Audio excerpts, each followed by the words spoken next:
السلام علیکم ورحمۃ اللہ وبرکاتہ۔ پیارے بھائیو، ایک بڑی ہی اہم دعا ہے ہمارے پیارے نبی کریم رؤوف الرحیم صلی اللہ علیہ وآلہ وسلم کی طرف سے۔ ہر شخص کو چاہیے کہ یہ خود دعا یاد کر لے، دوسروں کو یاد کروائے، بچوں کو یاد کروائیں، گھر کے سارے افراد کو یاد کروائیں۔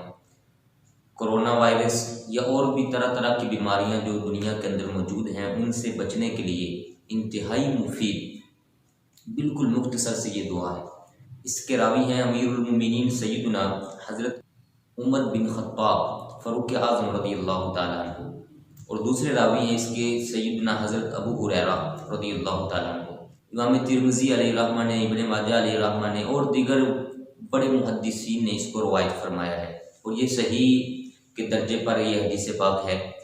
کریم آقا علیہ الصلوۃ والسلام کا فرمان علی شان ہے، فرمایا جب کسی کو بیماری میں مبتلا دیکھو، کسی کو مصیبت کے اندر مبتلا دیکھو، تو اس وقت یہ دعا پڑھ لو۔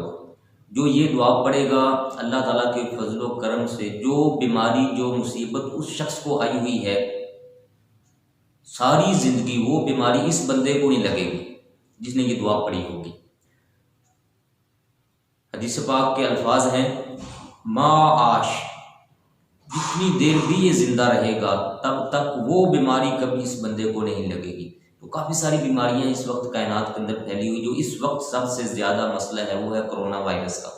تو یہ دعا بڑی مختصر سی ہے، 15 سیکنڈ زیادہ سے زیادہ اس کو لگتے ہیں پڑھنے میں، یاد کر لیں گے تو انشاءاللہ بڑا فائدہ ہوگا۔ دعا سنیے، الحمدللہ الذی عافانی مما ابتلاک بہ وفضلنی علی کثیر ممن خلق تفضیلا۔ بالکل مختصر سی دعا ہے، اس کو یاد کریں پیارے بھائیوں۔ اس حدیث پاک کے سارے حوالہ جات میں نے نیچے دیے ہوئے ہیں ڈسکرپشن کے اندر، وہاں سے آپ اس کو مزید مطالعہ کر سکتے ہیں۔ اللہ تبارک و تعالی ہم سب کی ہر طرح کی وبا سے حفاظت فرمائے۔ والسلام علیکم۔